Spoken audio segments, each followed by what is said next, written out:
Brought to you by the Every Dollar app. Start budgeting for free today.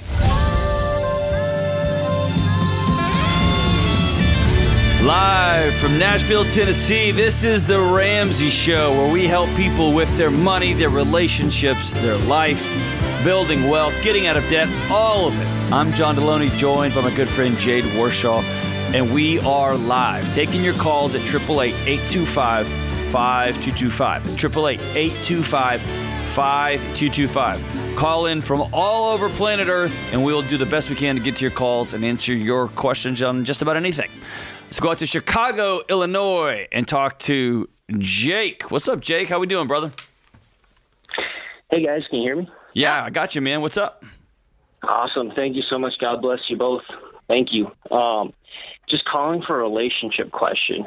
I've got a girlfriend now. I've been dating just for over a month, and she comes from out of the country, actually. But she's been in the U.S. for a couple years now, and she's trying to get rid of her debt. She's on the baby steps, doing every dollar. But she tells me, like, she's being overwhelmed because she's trying to also, her family overseas is asking for money. Unfortunately, they grew up kind of in poverty, so they're struggling. And I'm just trying to get relationship advice from you guys on how to handle that on the sideline and be supportive and give advice. Where's she from? I just want to say South America. Okay, that's fine. So that's a very, very, very, very, very common thing. Millions and millions and millions and millions and millions of dollars are sent back home when 1 or 2 or 5 or 6 family members make it to the U.S. Mm-hmm. And so being in this new relationship for a month, I would sit with her and keep my mouth shut. I know that's right. And I would say, man, I know that's really hard. I know it's tough. I know you're in a pickle. I know if I want you to sit and hear her, and unless she specifically says, do you have advice for me on how I can get out of this situation, which I doubt that question will actually come, I want you just to be present with her, because she's probably pretty sharp and she's probably pretty smart, and she probably needs you to be near her and needs your emotional support more than she needs your facts. Does that make sense? Yep. Yeah, I got you. Yeah, Jay, do you have anything there? I mean, I guess this kind of is what it is, man. Y'all been together a month. It's different if you were married 5 years or something like that. Yeah, I agree. I think the cultural difference changes the rules slightly, because that is true. Like, depending on what your background is from, or even if you have family that are still there, there's a lot of cultural differences where, yeah, it is kind of like a family household, and it's like, listen, everybody contributes, and she's probably still bringing some of that mindset here, even though she now lives in the States.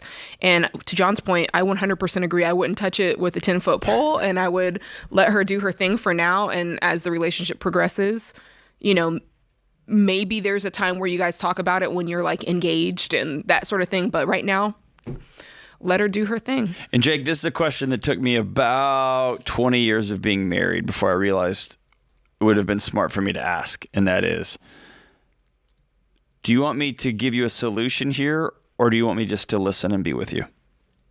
So if you ever feel like you're getting trapped, or you feel like she's asking you veiled advice questions, whatever, just say, hey, do you want me just to sit with you?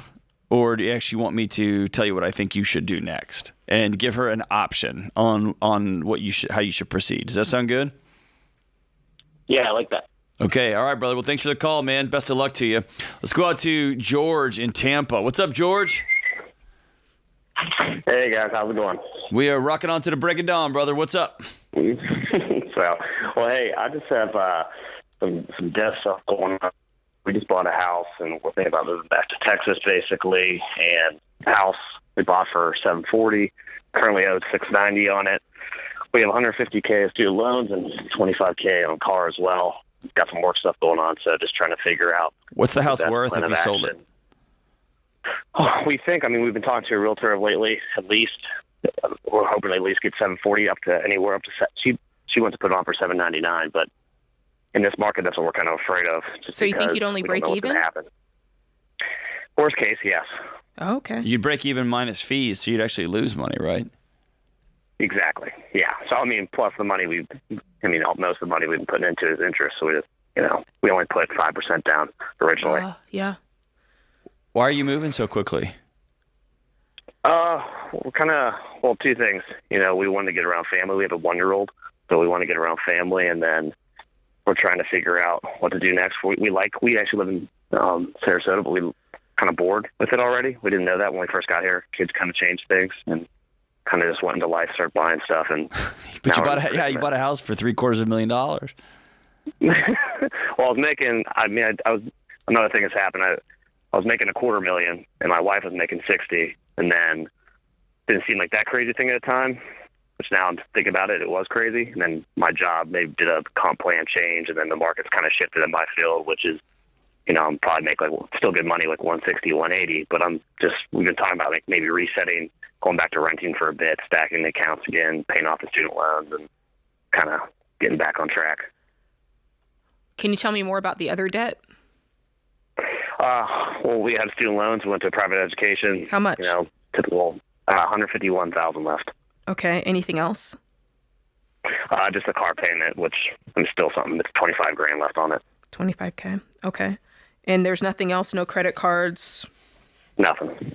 Yeah. I have money in the account. We have about, $37,000 in the accounts right now. And then I got the retirement accounts too. Nothing crazy. I got like $50,000 in the retirement. And then I also have I know I need to sell it. My Coinbase account has $15,000. Yeah. Okay. So here's the thing. The good news is you've got some liquid cash sitting around here. You're going to liquidate the Coinbase. I would, if I were in your shoes, to make this right side up. The good news is you can turn around and pay off your car today. And then you can take the other $12,000, put it with the $15,000, and take that $27,000 and put it towards the student loans.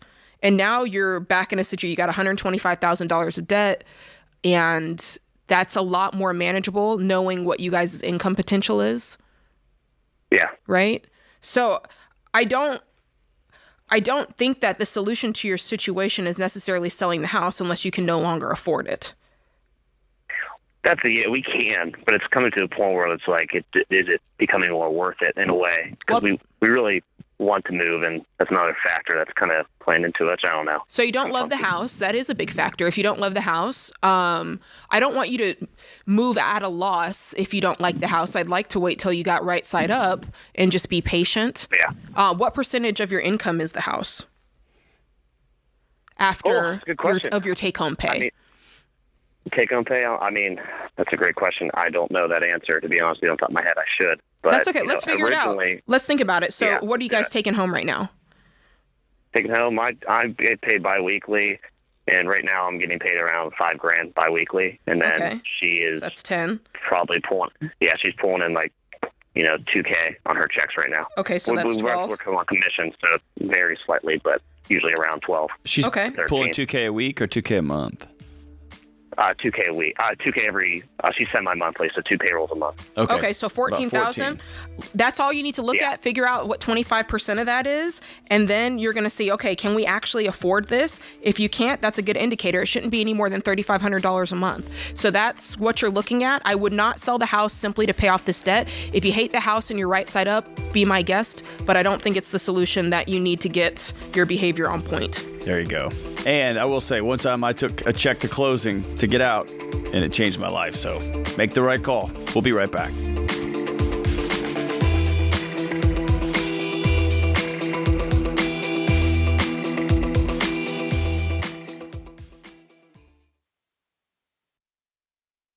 Hey guys, it's Rachel Cruz here to tell you about a faith-based alternative to health insurance that can make healthcare more affordable. Christian Healthcare Ministries. CHM allows members to share each other's healthcare costs, and it's as easy as 1, 2, 3. Step 1, choose the healthcare provider you want. Step 2, submit your eligible bills. And Step 3, get reimbursed.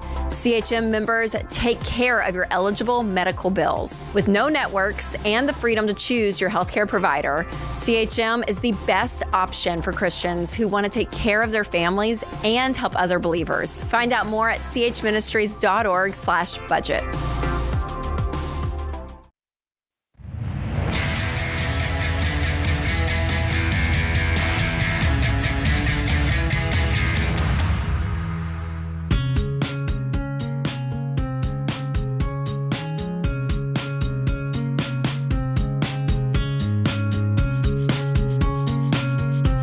Welcome back to the Ramsey Show. I'm John Delony, joined by Jade Warshaw. 888-825-5225. We're taking your calls live.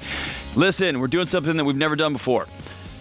Every year, especially for the last few years, Jade, me, Rachel Cruz, we come together and we write something for every month in the Ramsey Goal Planner. It's this. It's the way planners should be done, which is still by hand with pen and paper for all you digital people out there. It's a hold in your hand planner. We sell out every year, and for the first time, we've looked at the prices, and it's like everything's expensive right now, everything. And so what we did was we dropped this price for the first time ever. We're pre-selling it. It's just $35.97. It's the new 2025 Ramsey Goal Planner. We're pre-selling it so you can get it. This is the cheapest it'll ever be out there. You guys are going to buy it for yourselves or for your spouses, so go ahead and get it right now. It sells out every year. Don't let everyday unimportant tasks constantly distract you, and don't pick up your phone every 1.5 seconds to find out where you're supposed to be and what you're supposed to be doing. Write that stuff down.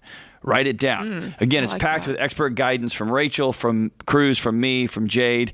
It's going to help you set obtainable goals with your money and your faith and your relationships. Go to RamseySolutions.com/store or click the link in the description if you're listening on YouTube or the podcast. It's $36. Get it right now. It's going to go up after September 2nd. So get it as quick as you can. All right, let's go out to Chicago. Let's go back to Chicago and talk to Mike. What's up, Mike? How we doing? Hey, real well, guys, and great show. Appreciate you taking my call.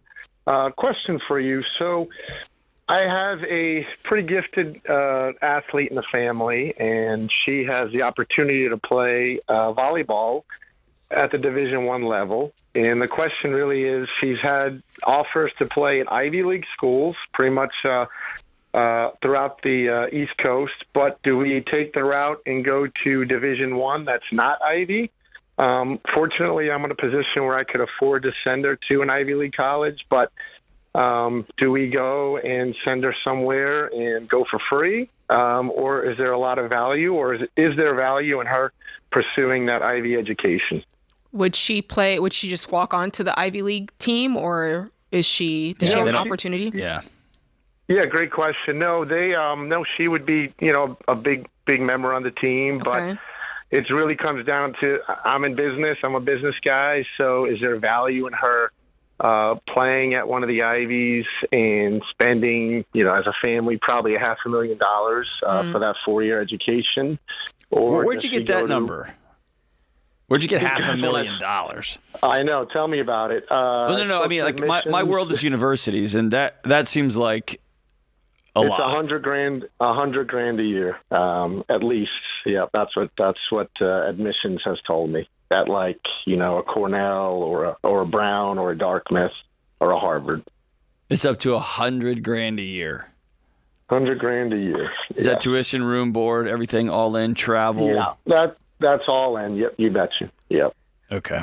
I can tell you, let me give you my perspective. I played D1 volleyball on scholarship. I also had that at a couple of different universities, but one of them was also offering me an academic scholarship, a presidential. And the advice that I was given is choose education first, because if for some reason, I go on and I don't want to play overseas, or I go on and I decide that I don't want to keep playing volleyball, I'll keep my scholarship, right? Like, I don't have to go on the team scholarship, I can go on the academic side. And so part of this might play out in your situation as well, where it's go the route that serves what the future is. So if education and you can afford it, if that's what you're going towards, then that's great. I don't know what her plans are for volleyball. If she's wanting to go on to be an Olympic athlete, is she wanting to go on to play overseas? If that's the case, then D1 might be the route. But if she's got these other, John, you can speak to the educational side better than I can. But. Yeah, Mike, it's been several years, man. The last study I read said essentially this.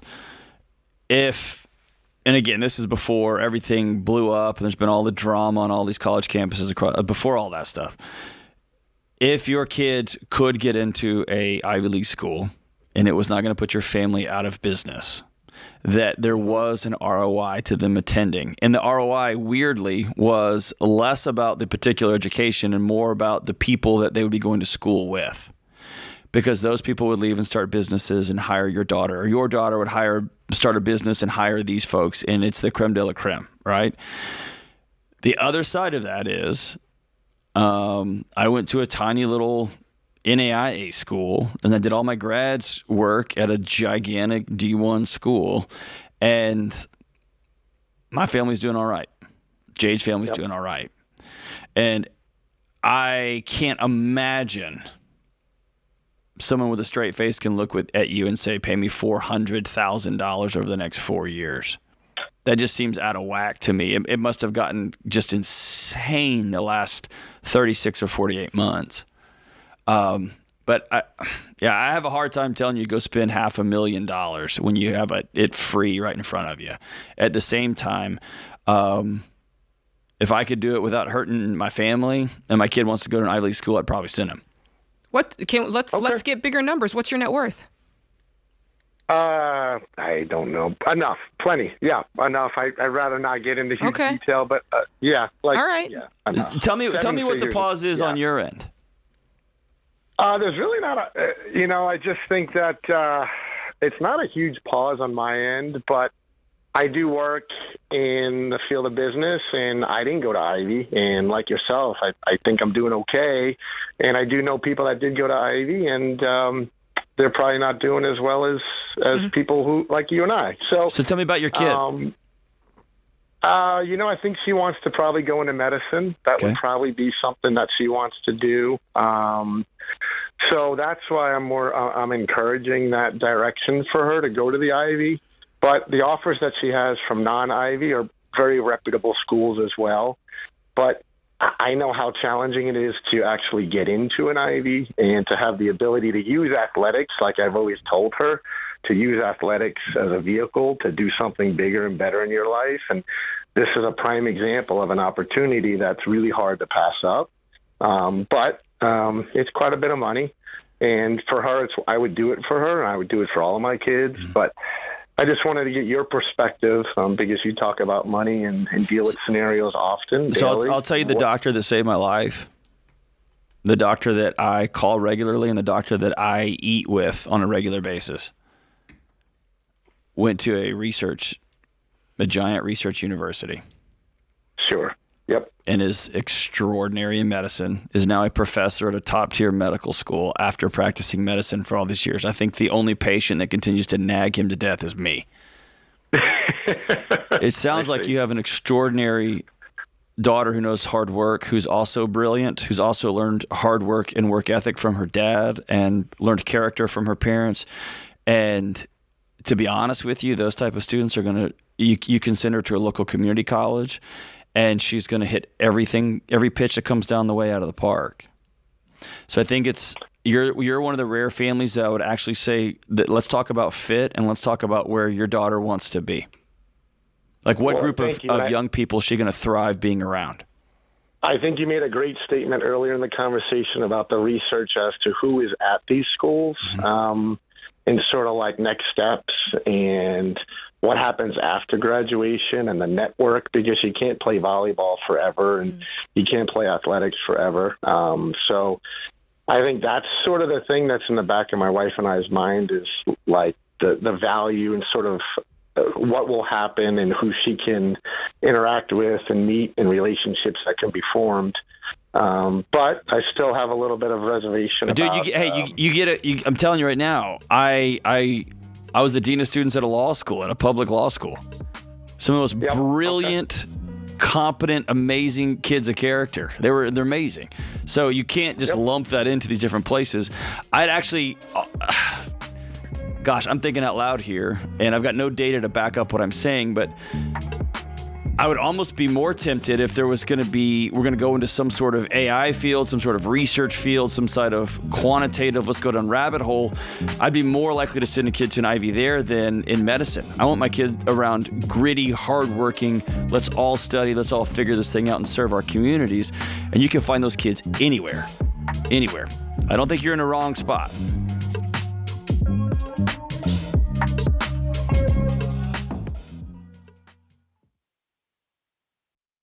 You've been gazelle intense, you've eaten more beans and rice than you knew existed, and now you're ready to make your biggest investment better. Blinds.com is a great way to dress up a room or your entire home. Whether you're comfortable with do-it-yourself projects or you don't even know what a Phillips head screwdriver is, well, trust Blinds.com to take care of you like Ramsey would. You can do the measuring and installation yourself, or you can let Blinds.com's professionals handle everything for you. Blinds.com offers a completely hassle-free experience.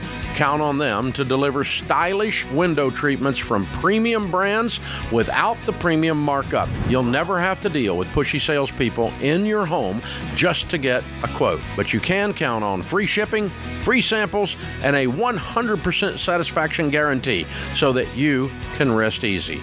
That's why we've recommended Blinds.com for over 10 years. Shop Blinds.com right now and get up to 45% off. That's Blinds.com. Rules and restrictions may apply.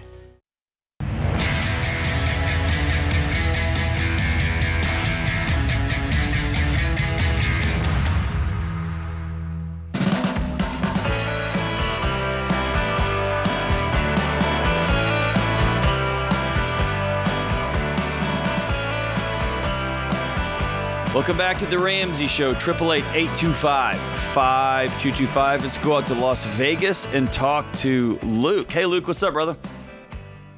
Hey, what's going on? How you guys doing today? We're doing all right, good man. How can we help?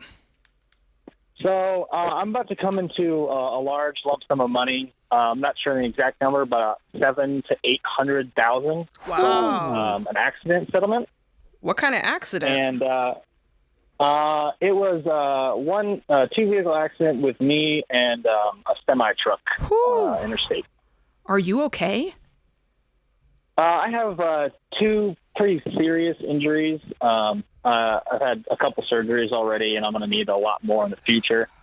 So I want to get your guys' advice on how I can properly manage this money so I don't have to worry about medical bills in the future and set up my family for success.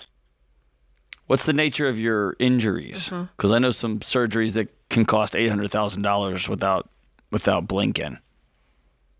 So I will need at least one spinal surgery where I'll have to fuse two of my vertebrae, and then I'll need at least two full knee replacements. Oh, gosh. Jeez, man. When will you be able to work? Will you be able to work? What's the prognosis on that? So the accident was actually about 3 years ago. Okay. I've been working for the past year and a half. Me and my wife bring home about $60,000 a year. And we have about, I'm not sure the exact number, but I know we have about $20,000 in debt. Most of it tied up with two vehicles and then just some credit cards. Okay. So the $60,000 a year, is that what you've been making, or is that like a decrease in income since the accident? It's actually an increase. Okay, good. Since my accident, I went to a small trade school and got certified in welding. I got a job that's not too hard on my injuries, and my wife is she's a salesman or saleswoman for her family business selling pools. Okay. Well, I mean, $700,000 to $800,000 is a lot of money. Obviously, you can do the basic things, clear out your debt, right? You got $20,000 in debt, you pay that off. You make sure you set aside 6 months of expenses, right? Put that in a high yield savings account. What's the situation with your home? We're currently renting. I spend about a third of my income on just renting, and basically all of what I make just goes to bills, and then what she makes is like food, gas, and all the other necessities, and we're saving as much as we can with whatever's left. Okay, so then that would be the next thing in the equation, is to figure out, okay, what's our dream for a home? Do we want to purchase a house anytime soon? If so, what's the price range? Do we want to put a really nice down payment down and invest the rest? Do we want to buy something modest in cash? That's the type of conversation I'd be having if I were you. If we're talking about $800,000, I probably wouldn't want to spend more than, I don't know, $500. Well, hold on a second. Luke, I'm going to ask Jade a question on your behalf. Is that cool? Yeah, go ahead. So, Jade, I'm overly conservative. Mm-hmm. I would want to make sure I clear these surgeries first. I would think, right? Well, what's your insurance like? I get insurance through my job. Mm-hmm. They pay for a very significant portion of it. Mm-hmm. The only thing that I really need to worry about when it comes to medical is the high deductible. Yeah, But out of pocket max. I have Okay, pretty, great, man. Yeah. Okay. I mean, that's the assumption. What's your out of pocket max? Is it the same as your deductible? Yeah, it's $3,500. Okay, yeah. Amazing. And I'd like to get to the point. That's why I said I would not, if you're thinking about getting a house, choose a modest amount so you can still have a big chunk of this to invest. And if I were you, I'd go to RamseySolutions.com/SmartVestor and get with a SmartVestor that's going to help you invest this. And then I think that you're set up, like, this is not the type of money that I'm set for life. I never have to do anything. But if you're smart with it, it really, really, really gives you an amazing jump off. And I think at that point, you just keep doing what you've been doing. You make $60,000 a year. You keep getting raises. You invest 15% every single month. You set aside for your out-of-pocket max every single year, and you just keep going. This is great in that way. I hate that you got in an accident. Yeah. And the other thing I would plan for, Luke, is I'm assuming you work hourly as a welder? Yeah. So Yep. when you have spinal surgery and when you have 2 knee replacements, you're going to be out of work for a season, right? From both knee surgeries, my doctor said roughly 6 months. Okay. Probably. So you may want to hold that. Physical therapy goes, and you may want to hold that amount of money that you would have potentially earned. And would you put that in high yield savings account? Yeah, I'd maybe do a separate, since this is kind of a outlier. I'd keep your normal 3 to 6 months of expenses, and then kind of like what we would treat if you knew you were getting laid off or something. I'd start stacking up, knowing that this 6 months of no work is coming, and put a separate thing there and say, okay, this is for that surgery, because you're going to have the ability to do that. And that's one of the things that going into this and saying however we choose to live, let's do it without a payment. That's going to make your life a lot less stressful, knowing that you have no debt, you don't owe anybody, nobody can take your house, that's going to give you a lot of peace. All right, awesome. Thank you, guys. Hey, we wish you a great recovery, brother. We wish you health and healing, my man. Yeah. Let's go out to Columbus and talk to Brianna. Hey, Brianna, what's up? Hey, how's it going? We're doing all right. How can we help? Oh, just trying to get past graduate my degree of dumbness. So I went to that school too. Oh yes. So I have a question for you based on what do I do with my negative equity? Do I pay off my negative equity before or after I take it to CarMax and see how much they'll give it? You're not taking it to CarMax. That's okay. Number one. Tell us more about the car. Got you. Tell us what you owe and tell us what it's worth. It is a GMC Terrain. I owe $16,000 and it is worth $6,000 to $8,000. Oh man! Did you roll negative equity into it? No, I did not. I have 13% interest rate. Wow. And I've had it for a year. Wow. Yep. Okay. Dealership said that they replaced fluids in the transmission and such when they then told me just like a month ago that's not the case because I've been dealing with this off and on for over 2 months. So is the car falling apart on you? The transfer case went out on it. We got that fixed. The torque converter is starting, and which is making the transmission act up. Okay. What a mess. Okay. Okay. Yeah, my husband and I are thinking of just leaving it set. My husband is actually completing a job to give us money for a hoopty for him. We've spent so much money in the past 2 years. This is our third vehicle in 2 years that we've had to drain money into. Okay, and the other two were paid off.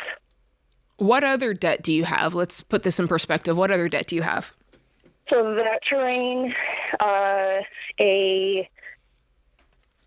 2012 Dodge 1500, that's around the same. And then wait, when you say around the same, you mean that you owe $16,000 and it's only worth $8,000?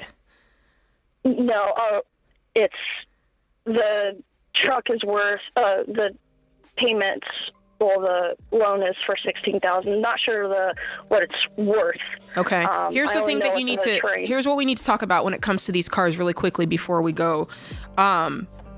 The key here is that we want to be in less debt. So if that means you taking out a small loan from the credit union in order to clear this difference so you can get rid of the vehicle, and you're buying the cheapest cash car known to man, that's the only way that you're going to get out of this. And you've learned a very hard but very valuable lesson to never have a car payment again. You don't want these cars to be any more than 50% of your annual salary. That's the rule going forward. And this is The Ramsey Show.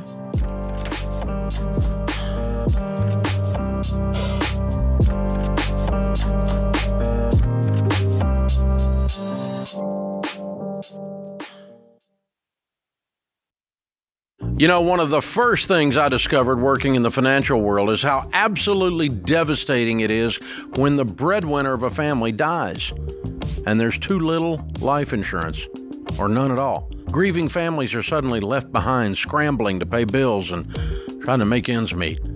I also discovered that there are a lot of rip-offs in the life insurance world, like that whole life crap posing as an investment opportunity. What you need is level term life insurance, usually 10 to 12 times your income, which is the smartest, most affordable way to protect your family. The key is finding an independent broker who represents a ton of companies and works for you, not for the insurance company. This is exactly what my friend Jeff Zander and his team at Zander Insurance are all about. They shop the term life companies to find you the best options, and they've been around for over 95 years. So you know they'll be there when you need them. Zander is the real deal, and that's why they've handled all my personal insurance for over 25 years. I trust them, and you can too. Visit Zander.com for instant online quotes, or for a more personal touch, give them a call at 800-356-4282.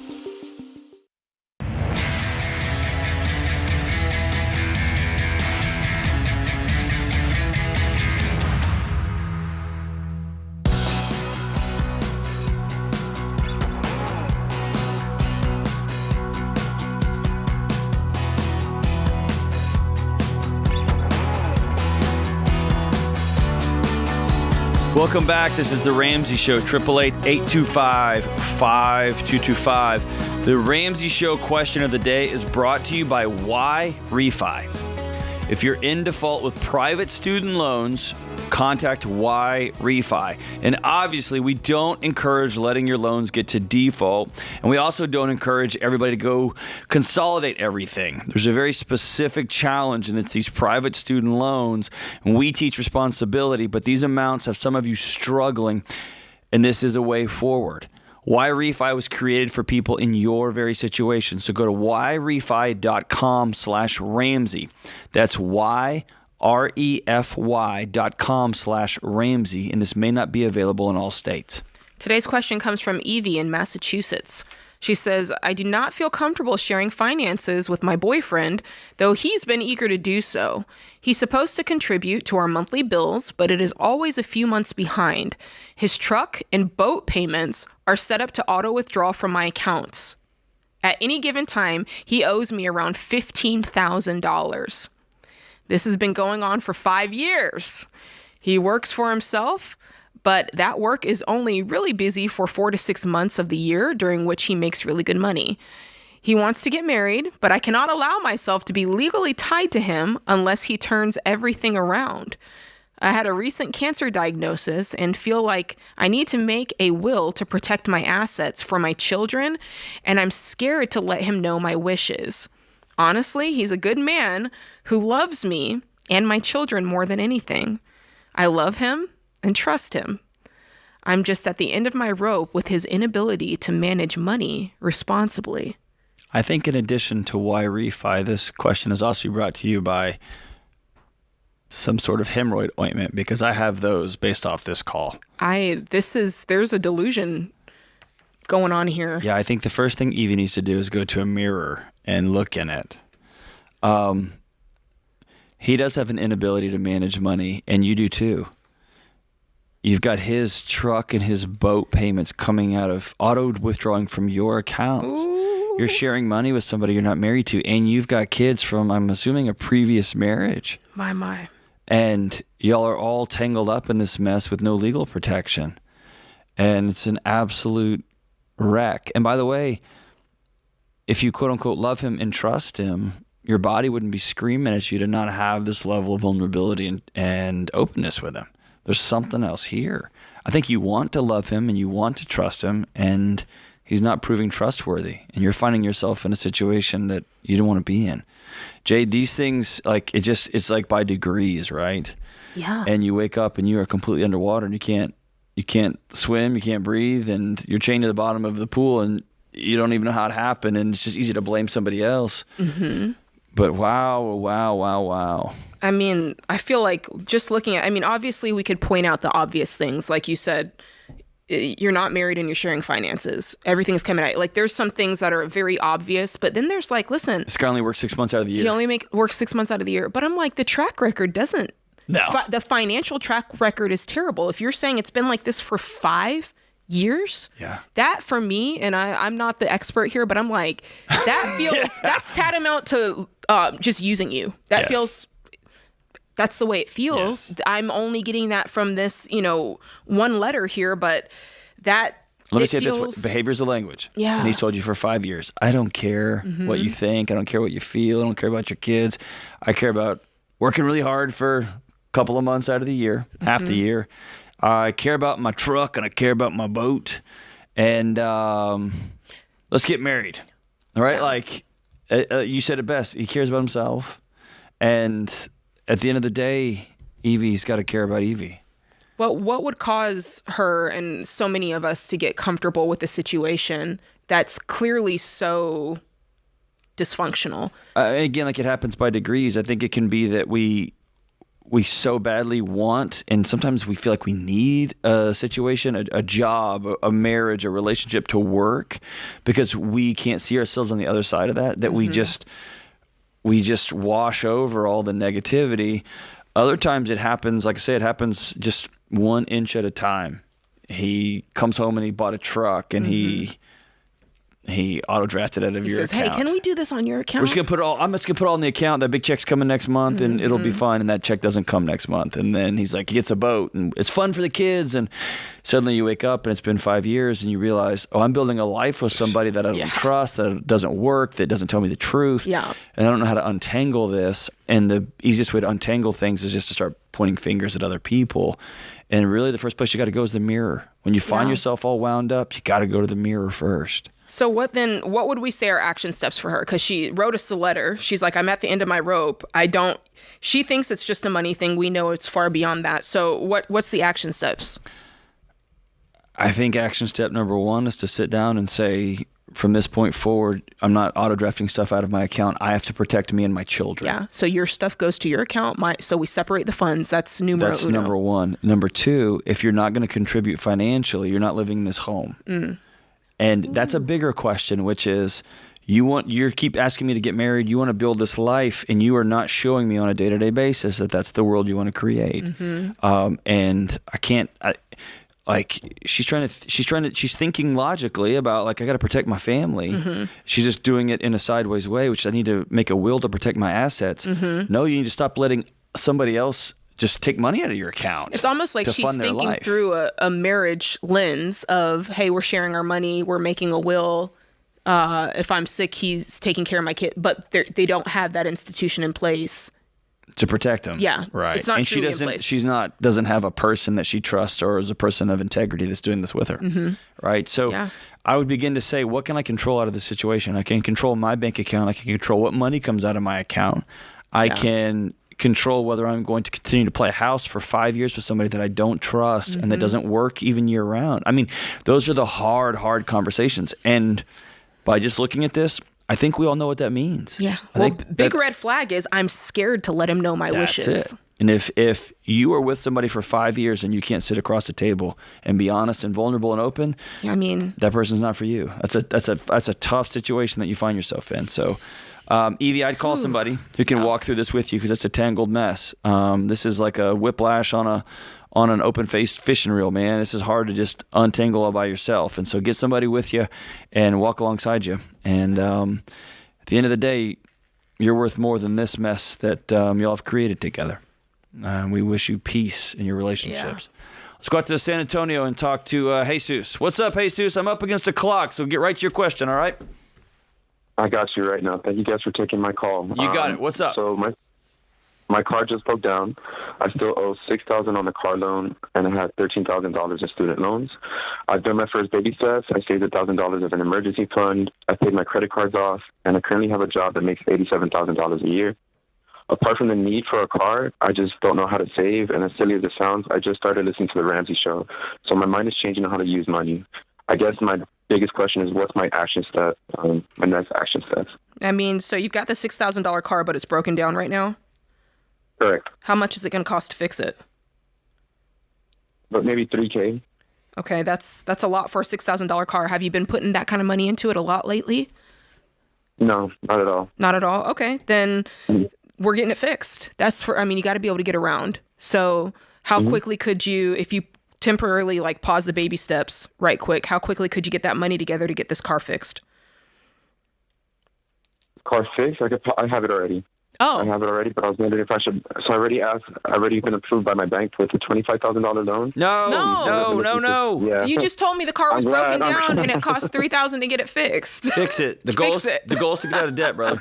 Not get more debt. Get to zero. Yeah.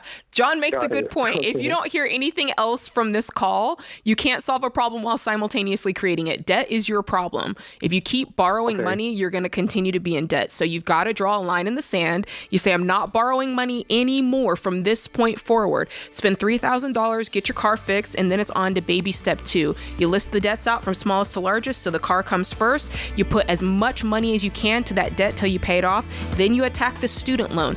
That's it. All you can do is add side hustles to this to make it happen faster.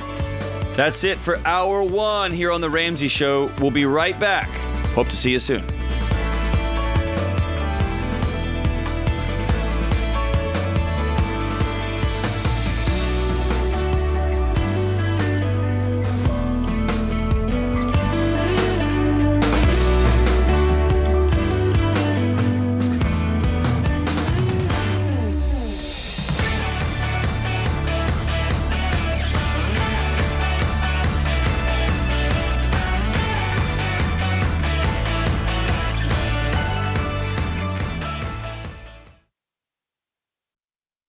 Before we get to the next caller, I got some good news for you. Even when this portion of today's show runs out of time, there's still plenty more for you to tune into.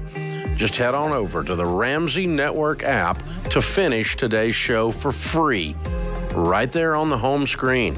And if you don't have the app, just search Ramsey Network in the App Store, Google Play Store, or click the link in the show notes for an easy download.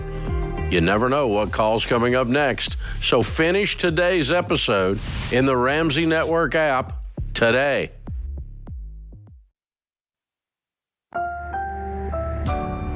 Brought to you by the EveryDollar app. Start budgeting for free today.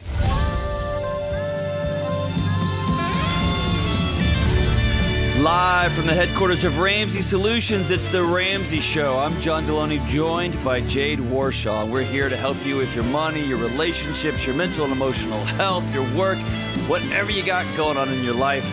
We've got an opinion, and it's going to be worth about what you pay for it, which is nothing. But give us a buzz at 888-825-5225. We are live.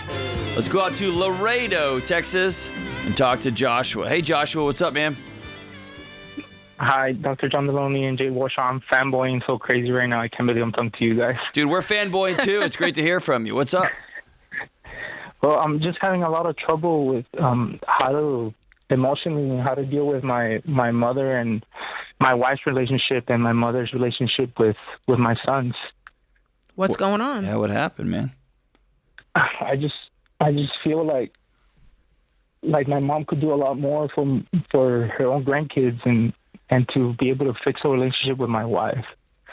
What happened between her and your wife? So whenever my wife and I started our high school sweethearts, pretty much, and my mom didn't like me going out with her. And then when we went to go ask for her hand, she said that she didn't want me to marry her because she thought her family was going to take advantage of me. I asked her why, and I honestly don't remember what she said. And then now that we have kids, my wife feels like she could do a lot more of a grandma, and I feel the same way too. How have your conversations been with your mom? Have you brought it up to her? I brought it up to her before, and she says that because at first my wife would see favoritism between my oldest and my youngest. And hey, Josh, my wife thinks Josh, I don't want you to offload this on your wife. I want you to take responsibility for this on this phone call with me. Okay. What are you experiencing with your mom? Is she treating you and your kids and your wife differently? I feel like she just stops. Hey, I don't. Let's don't traffic in feels right this second. Feels are important, but not right now. Is she treating everybody differently? Not out of her character. She's just like that. I don't know what that means. Well, I just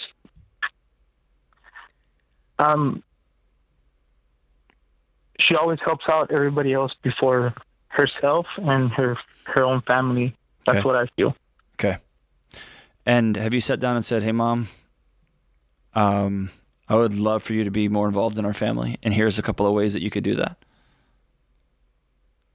No, not like that. Not necessarily. Okay. I think at some point you as her son, don't pawn this off on your wife, but you as her son sit down with Mom and say, "Mom, I have this picture of you as grandma of our little ones, and you've been our ride or die, and I would love for you to show up in these ways. And then I'm going to list these, pick them up, kids up from school, show up after school, come be with us, go to holidays, do Sunday lunches after church," or whatever the things are, instead of this amorphous, well, I think that this and I feel this. You see what I'm saying? Let's make this pretty specific and give your mom a chance to show up in the ways that you guys would like to see her show up. Or the hard part of this relationship is she might not. Mm-hmm. That's very true. I think that if you have expectations, it's unfair to at least not communicate them, and then they're just a bad guy and they don't necessarily know why. But at least if you said, here's what I thought it was going to look like, or here's what, and some of it may be fair, some of it may be unfair, but at least you're talking about it. Then at least she has a chance to say, okay, now she can do with this whatever she will. And if she decides, yeah, your expectation is different than what I thought I was going to do, then at least you can kind of put the situation to bed, as opposed to having this continuously unmet expectation that you never talk about. That feels... It's just kind of cruel because your mom doesn't know what standard to live up to. And here's the other deal, Josh. Does your wife know that your mom didn't want y'all to get married? Yes, she knows, and my wife doesn't feel comfortable with her anymore because of a lot of stuff that has happened in the past, and that's another major issue on that one time that I told you when we were gonna get engaged. My mom said that she thought her family was gonna take advantage of me, and then she would talk about her parents really bad because she would be hanging out at the house pretty late, and we weren't doing anything bad. It's just that she thought that it was that her parents were bad parents and stuff like that. What made her think that? Is there something specific? Is it a financial thing? Is there more to that? No, not that I can think of. I don't know. I mean, we were just teenagers and we were just hanging out. How old are you now? At home. I'm 26 years old. How long are we going to hang on to that? Mom said some dumb, rude things about your girlfriend's parents when y'all were dating. However many years ago. Now y'all have kids. Like, the situation's changed. Is she still hanging on to that, or is it you guys hanging on to that? I think it's us. Every time your wife comes in, does she look at her and go, oh my gosh, I can't believe you married her. Her parents and family are disgusting. They're taking advantage of you. Does she still talk like that? No, she just keeps quiet. Okay. Maybe she's ashamed of what she said about you guys when you were dating, and now your wife's turned out to be a pretty amazing woman and a good mother to your kids and a good co-creator of the world y'all are creating together, and she doesn't know how to re-enter that conversation. Who knows? My guess is your mom saw her little boy dating, falling head over heels for some girl, and she didn't know how to say, you're my baby boy, and I don't want you dating anybody, and she just ran her mouth. Is that a possibility? Yes, that is a possibility. Okay. Have your wife's parents taken advantage of you? No. Okay. So I think that the time now is to stop wishing your mom would live up to a standard that you guys are it's kind of amorphous. And I think it's time to let things that were said when y'all were teenagers go. And let's sit down with mom and say, we miss you and we want you in our life in this way. And I know that you didn't want me to marry her. I did. We've got a family, and we want you to be a part of it. You get to choose. Because I really don't, I mean, Jade, tell me if I'm crazy. I don't know another option, Josh, than just to sit here and have these weird feelings. And your wife's going to have to forgive. Mm-hmm. Am I crazy? No. And think also, like, I would never, like, also as growing up, I would never defend my wife in certain things that would happen with my family, the way they would treat her. Now I'm realizing what I've been doing wrong, and I'm trying to change that and putting boundaries. So Excellent. I think maybe that could be a thing. That's why excellent. they would react a certain way. And you're also allowed to say, nobody is allowed to talk about my wife that way. And if y'all choose to talk about my wife that way, then y'all are choosing for me to leave because I'm going to walk out the door and my family's coming with me. I hope you will choose not to do that. And apologize. Take your wife by both hands and look her in the eye, or hold her face and look at her eye and say, I did not stick up for you when I was a kid, and I'm sorry. And I let things go and I shouldn't have, and I'm really sorry. But a lot of what you're talking about sounds like y'all are trafficking in the past, and you've got 2 kids, you're 26 years old, you're a grown man, you're creating a life together, and if you want your family with it, you got to give them a chance to step up. Does that sound right, Jade? 100%. All right, let's live moving forward, man, and give your family a chance to step up or to step out. This is The Ramsey Show.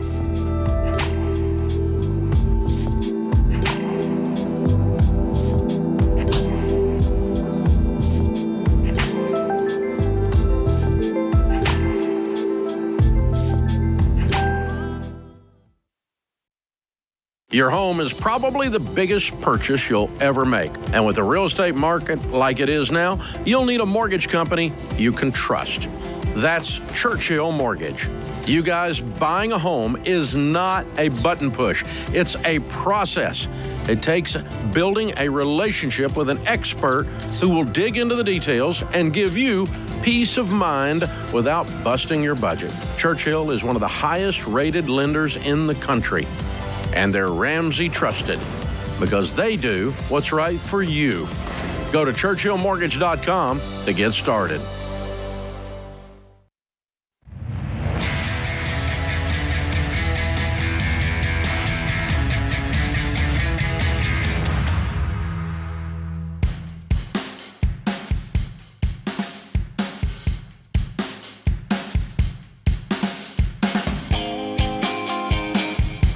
Welcome back to The Ramsey Show. I'm John Delony, joined by Jade Warshaw. Hey, take a quick minute, not a minute, take a quick 10 seconds, and wherever you happen to be listening or watching to the show, please hit the subscribe button or the like button.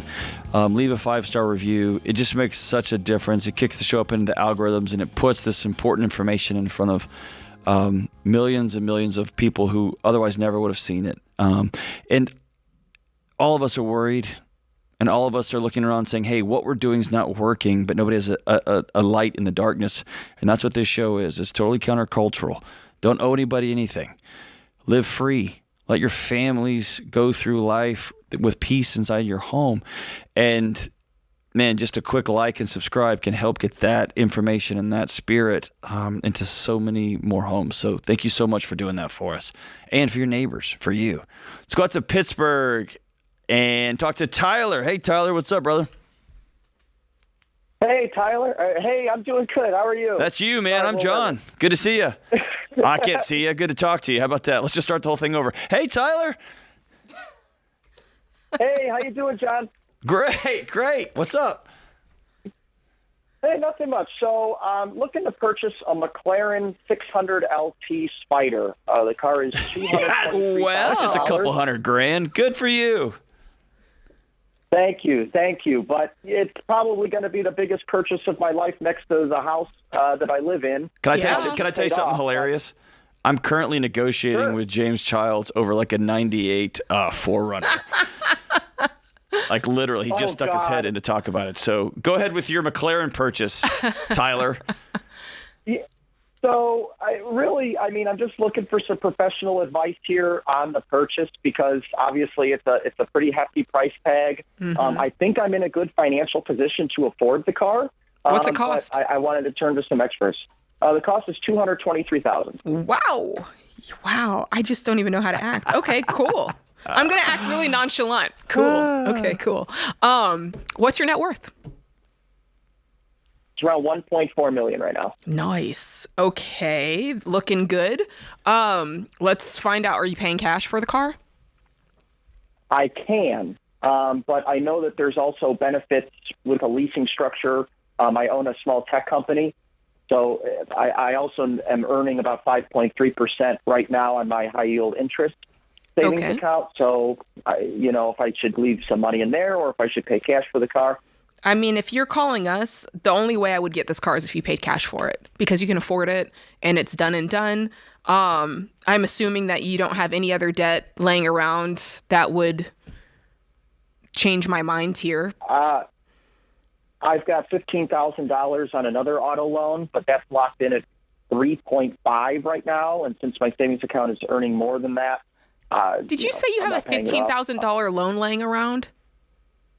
I do. Why? You could be totally free. I could be totally free, and I know that that's what you're big on. The big reason why I'm not is because it's locked in at 3.5. But it'd be locked in at zero. It'd be locked in at zero. Have you factored in the depreciation? You're losing money. Because you're taking a 5% count against your 3 point whatever it is, but your car is going down in value. Right. And so your calculation, totally you think you're winning and you're not. And you're saying based on depreciation only. No, I'm saying number one, you're not, because there's a psychology to this, and I know that nobody wants to factor that in. But part two is, the car is worth less money every day you drive it, and you keep saying you're locked in, and I keep going, that's the problem. You're locked in. No matter what happens to your finances, no matter what this car bottoms out at, you're still paying that same amount of money across the board. Dude, I'm just telling you what I do in my house. I would pay it off right this second. You're a millionaire. You have a $15,000 car note. What are you doing? Well, let's keep talking because I want to know more. I want to know, what's your income every year? So I'm on salary with my company for about $110 a year, and then I pull a bonus that's between about $90 and $120 a year. Okay. Depending on how well we do. Okay, so that puts you at about $200,000 a year. You're gonna spend it's not looking good. I'm just letting you know right now, Tyler. It's not looking good for you. Let's keep rolling out the numbers. Tell us about your home. So it's a lakefront condo. I visit in Cleveland with some family. It's fully owned, and it's about $300,000 is the appraised value. That's what it's worth, and it's fully owned. What other properties? Do you have any other properties that have mortgages? Nope. It's fully owned. That's the only property. Okay, so it's really just this $15,000 car. And then between the property and your other investments, you're at $1.4 million net worth, but your income is $200,000. Yeah, you could say 200. Yep, and I'm maxing out the 401k, maxing out the IRA, money in savings. I think you're doing really, really, really, really, really, really well. But here's just a couple of rule of thumbs. I have a feeling that you're going to go and do what you want to do, but let me just give you some just food for thought here. Typically, we would say if you are if you're a baby steps millionaire, your net worth is $1 million or more, you have the ability to buy a brand new vehicle outright. Like at that point, you've done well enough that if you spend the right amount, you should be able to put that money in a pile and burn it to the ground, and your heart rate shouldn't change, right? But then there's another parameter to that where we say, okay, but it shouldn't be any more than half of your annual salary. And if you do this McLaren, you are at more than your annual salary. So if you said, hey, I want to buy a $100,000 car outright, or I want to buy, even if you said it was like 105 or 120, I'd probably be like, yeah, let's do it. But I really do think because of your annual salary, I think that this is too much car for you. I think if we took that $223 and I did a Wile E. Coyote and I put some dynamite on it and blew it up in the middle of the desert, I think that you would start sweating. Yeah, I know what you mean. Which you're right, absolutely. So I don't think it's. Opinion. I mean, it's my opinion, and it is mine. But I don't think you're quite. I wouldn't do it if I were in your shoes. Yeah, can I ask you, like, if somebody called and they made $60,000 a year, and they had a paid for a condo, and they said they wanted to buy a $60,000 car, I would say, please don't do that, because you're putting yourself at a pretty significant financial risk. What is it about this $250,000 car? What is it about this car that's got you by the guts? And I think that's going to be the game-changing question, hopefully, is that they only made 345 of these cars. They're an extremely limited production, so it's rare, and it's pretty much being considered a collector's item at this point. And I think it will maintain its value, or if not appreciate over time. Because obviously cars of this caliber are depreciating rocks most of the time. Is it a P1? There's no denying that. No, that'd be $1 million car, man. I wish. Okay, which one do you have? Because I'm just doing a cursory look here, and it said outside of the P1, McLarens are losing 30% of they depreciate pretty quick. You know what? I won't argue with you. You know way more. I drive an old truck, so I'm clearly biased.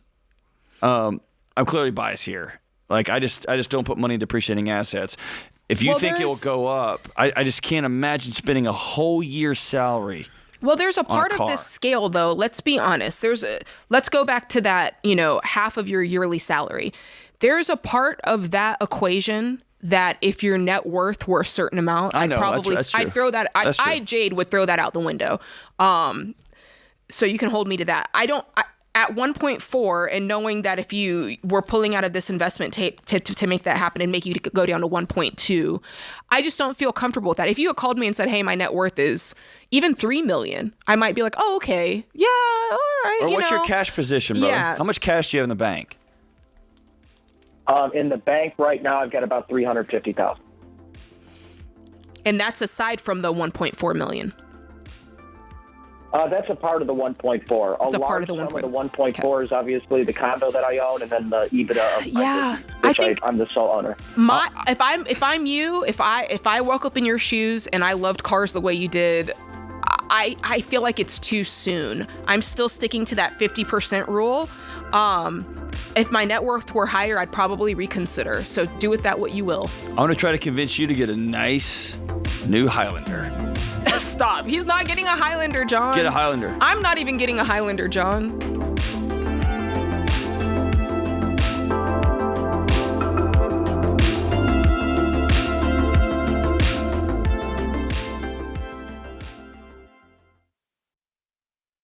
Hey guys, here's a quick math refresher. There are only 24 hours in a day. So you and your team need to streamline time-consuming tasks to focus on the activities that actually make money. Smart businesses are realizing that to reduce headaches as they scale, they need NetSuite by Oracle. NetSuite is the #1 cloud financial system, bringing accounting, financial management, inventory, and HR into one platform. With NetSuite, you reduce IT costs because NetSuite is cloud-based. You cut the cost of maintaining multiple systems because you've got one source of truth. And you improve efficiency by bringing all your major business processes into one platform, slashing manual tasks and errors. So join the 37,000 plus companies, including Ramsey Solutions, that have done the math and are boosting their efficiency with NetSuite. And right now, download NetSuite's popular KPI checklist designed to drive the right behaviors for your business absolutely free at netsuite.com/Ramsey. That's netsuite.com/Ramsey to get your free KPI checklist.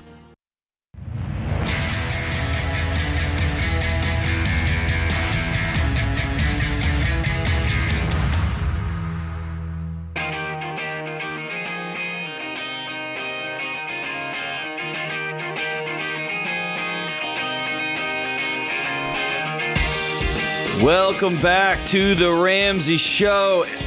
And right here in Nashville on the debt-free stage, right inside Ramsey Solutions headquarters, Jay and Yvette are here from Raleigh, North Carolina. How much have you guys paid off? We have paid $91,168.80 in student loan debt. Whoa, a student loan debt? Yes. Let's go. Not that we're counting each penny. I was. Wow. How long did that take? It took us about 9 months. What? Holy 9 moly. months? Mm-hmm. Okay. All right, tell me that story. So, about a decade ago, my brother gave me this here Ramsey book. Yeah. So I opened it up. It took me a few years. I'm a little bit hard-headed sometimes, so it took me a few years, and I opened it back up, got my budget sorted out a little bit better.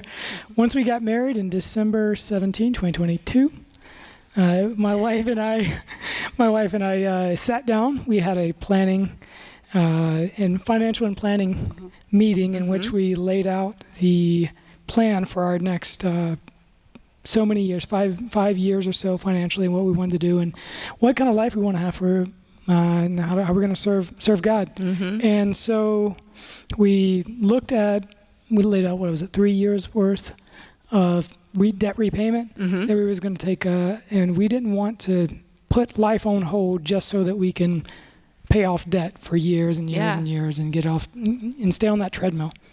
So basically we sat down, had the meeting, had a planning session, and I had laid out it'll take us maybe a year and a half if we make sacrifices.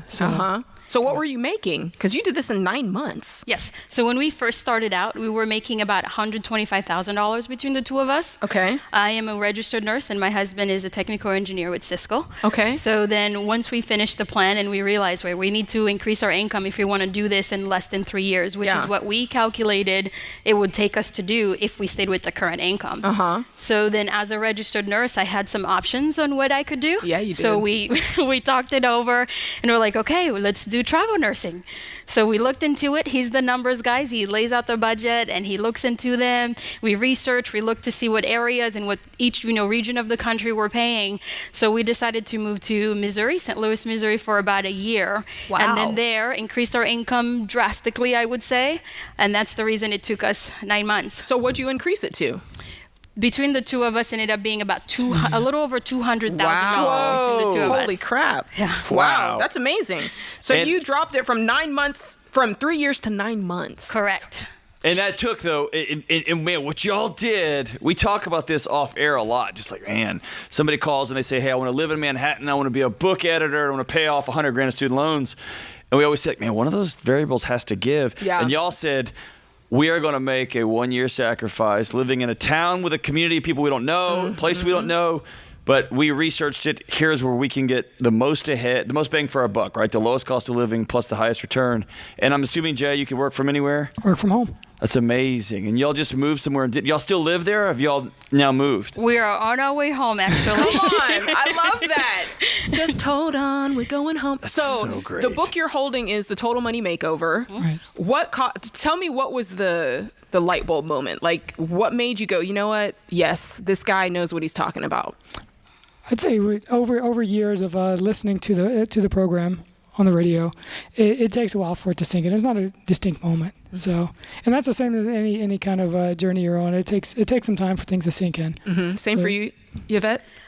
I would say just looking at it and just like 3 years is a long time, and we had just gotten married, and of course I want to have a baby. So yeah. I'm like, 3 years is a long time. We both agreed that we would wait to get out of debt before we started family planning. Okay. So I'm like, 3 years? Or cut it down to a year if we move and just, do what needs to be done for a year. Again, make that sacrifice, for a temporary sacrifice to get a long-term goal going. Wow. It's not sustainable if you're planning on doing it for years and years and years, but Gazelle Mode is designed so that you can do it in a short period of time. That's right. Wow. So tell us what it's like. Paint us a picture of what it felt like before you got a hold of, Total Money Makeover and Ramsey Principles, and then paint us a picture of what your life feels like as any now. man trying to lead a family. You have a lot of pressure on your shoulders, and so you don't want to be not able to provide for your family. And ultimately, having a system that both tells you, yeah, there's a lot of scary things out there, but you have a way to deal with it, a system that works, that's biblically based, that you can actually apply, and even if it fails, you're still trying your best. That's what mattered to me. But what's important as well is that it did not fail. We're here. That's right. Yeah.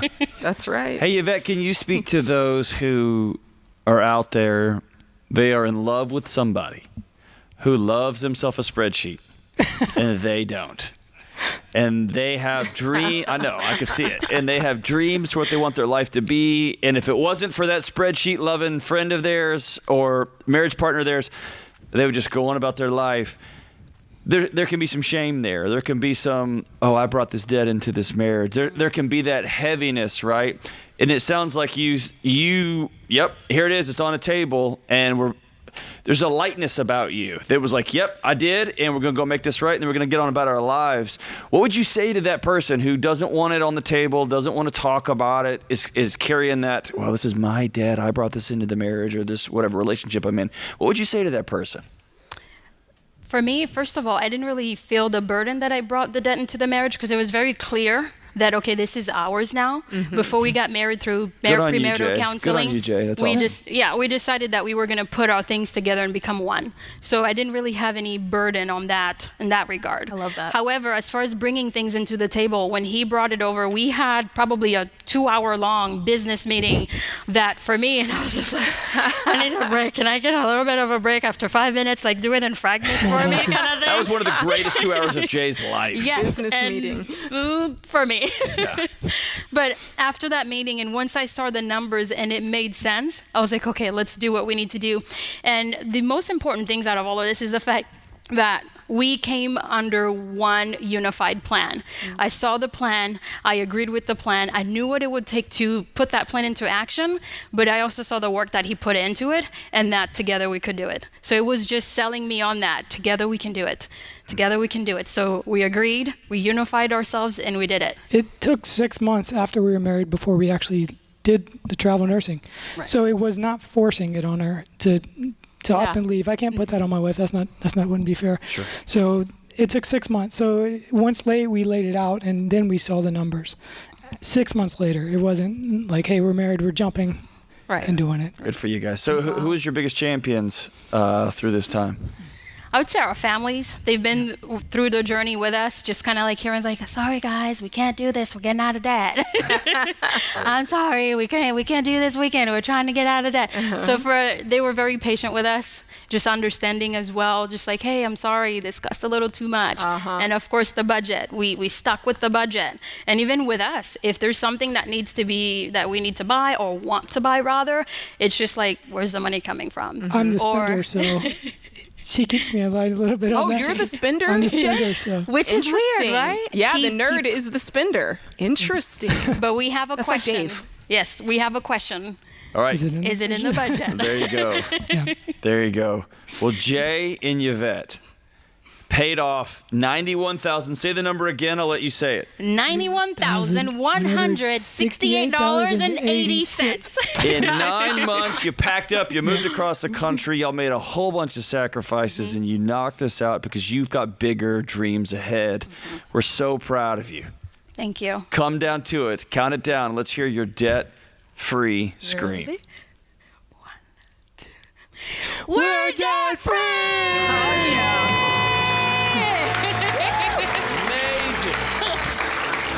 Amazing. Wow. So, Jade, you know when they count 1, 2, 3, it's going to hit different than when they count 3, 2, 1. Yeah, dude. We talk about this all the time. It's almost always how fast you get out. Like, what kind of sacrifices are you willing to make? Will you move? Will you sell everything? Will you take new jobs? Will you just get super, super uncomfortable? So, and I love the way you said it, so we can get on with the rest of our life. Yeah. I love it. I love it. I love it. If you are listening out there in radio land or podcast land, this could be you too. This could be you too. We are rooting for you, and we're here with you. We'll be right back on The Ramsey Show.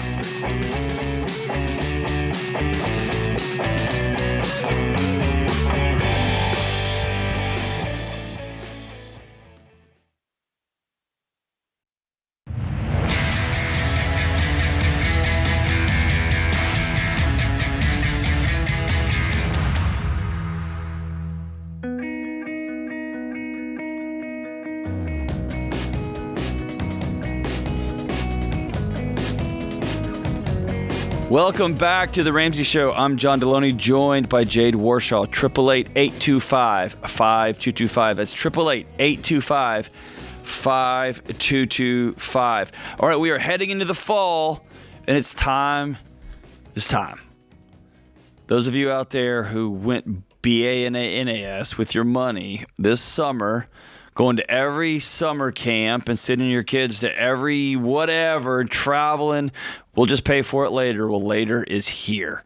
So this fall, let's get your money in the right place. I want you to join Rachel Cruz and the Every Dollar team for free live training on Wednesday, August 28th at 1 Eastern Time, 12 Central, to help you get clarity with your money. You can register for free at www.everydollar.com/webinar. And I have heard if you say www, it means you're 100 years old. Go to everydollar.com/webinar. Over 100,000 people have registered for this free live training in the past, and now it's your turn. The number one way to eliminate debt is to budget. The number one way to build wealth is to budget.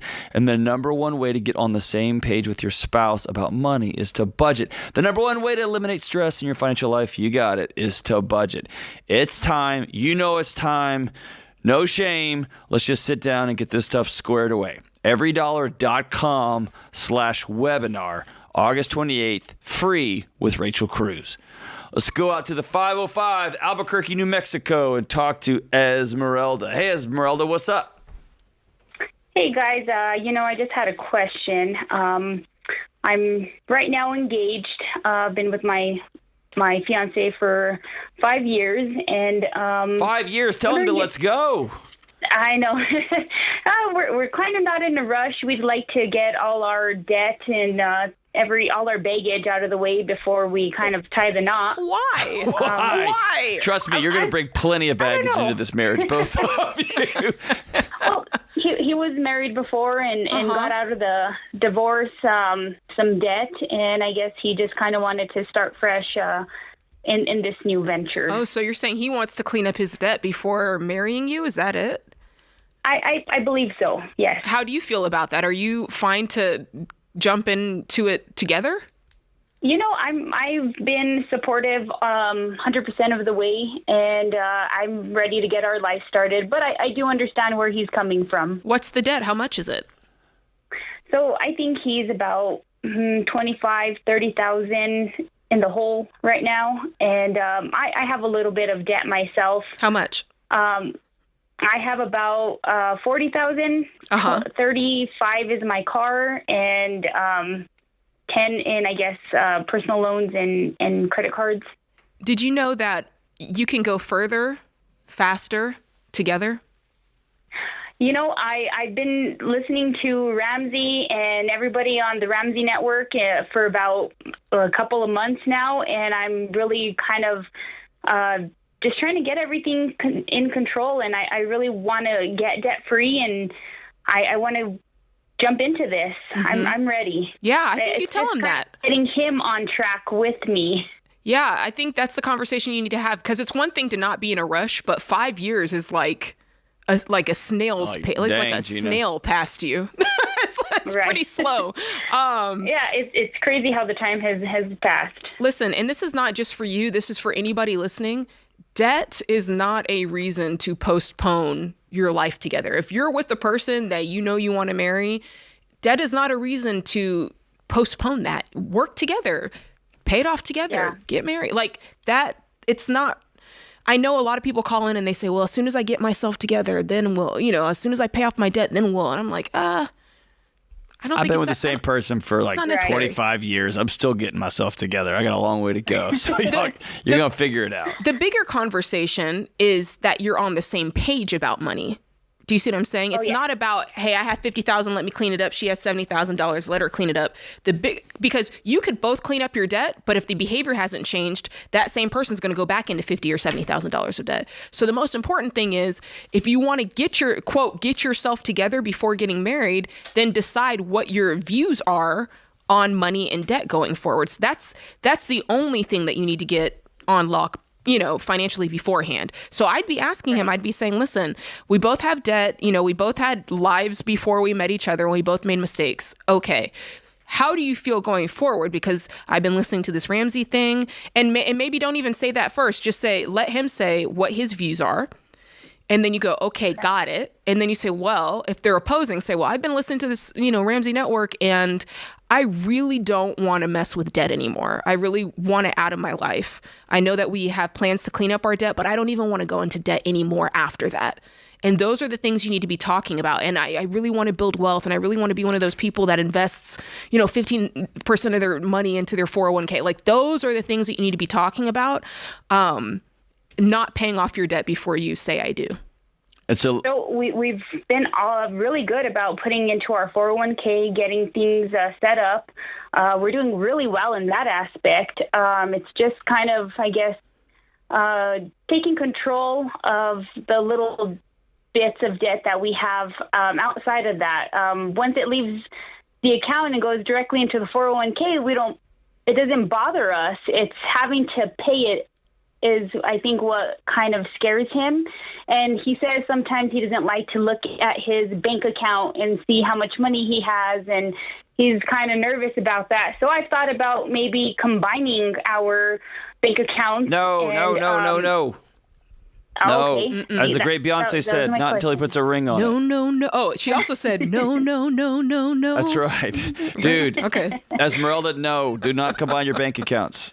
Yeah, don't do that. What you're trying to do is fix his problem by taking control of it yourself. If his problem is he's an ostrich and he's burying his head in the sand, he needs to be a big boy and come up and go, no, I've got to look at this with both eyes wide open, see what it is. Okay. If you say, oh, you're afraid to look at it, I'll just put it in my account and I'll just do it for you. That is something that you definitely don't want to start. Here's what I want to walk through with you. And before you get off the line, we're going to give you Financial Peace University. I think you and him need to go through it together and let us teach you all the parameters around this, because even you talking, Esmeralda, I can tell that you're wanting to do the right thing, but you're doing a lot of the right things in the wrong order, and it's going to cause you to go slower. So it's going to walk through the baby steps. I tried the $Every app too, and I haven't really gotten all the use out of it that I know I can, but I kind of need him to be on the same page with me as well. That's true, but you do. But right now you guys are doing your money separately. And he won't marry you right now, so you got to take care of you. You can't keep waiting around from him. Yeah, you really can't, because you might also find right now there in the financial side of things, I've heard nothing but yellow and red flags. Okay. So you guys get to deal with those, but I want Esmeralda to come away from here and know, okay, I know what I'm doing. I'm walking these 7 baby steps. The first one is I'm getting $1,000 saved. And if I have more money saved beyond that, then I'm going to throw it at baby step 2, which is I'm paying off all of my consumer debt, everything except my mortgage. And I'm not investing, by the way, until I do that, because I need that money to pay off this $40,000 of debt. And then you're going to save up, Esmeralda, 3 to 6 months of expenses, your expenses, what it costs to live your life and do your budget. And then, Esmeralda, after you've done that, then you would begin investing 15% of your income every single month. That is your gross amount. The amount before taxes is what I want you putting away. And so I want you focused on those first 4 baby steps on your own until this guy decides that he wants to put on a ring, put a ring on it, you know? And Esmeralda, I think you can be okay sitting down and saying, I want to do the rest of my life with you. I'm ready. And Jade, it always feels like an excuse to me. Yeah. It always feels like, well, whenever this happens, and then whenever this happens. It's only $25,000 a day. He should have been had that paid off. I know. And Esmeralda, probably sell your car. We could dig in that on another call, but probably sell your car. Most of yours is that vehicle. I'm just saying him. If that was the problem, it's $25,000. Bro. For all of you listening to the show on YouTube or podcast, it's about to end, but more calls are coming up in the Ramsey Network mobile app. The Ramsey Network app is the only place to finish full episodes of The Ramsey Show. If you're listening to this on the radio, stay right where you are. We're going to continue. 2 ways to get the free app. Click the link in the show notes or search Ramsey Network in the App Store or Google Play. Don't miss what's coming up next. Go finish the show in the app for completely free. This is The Ramsey Show.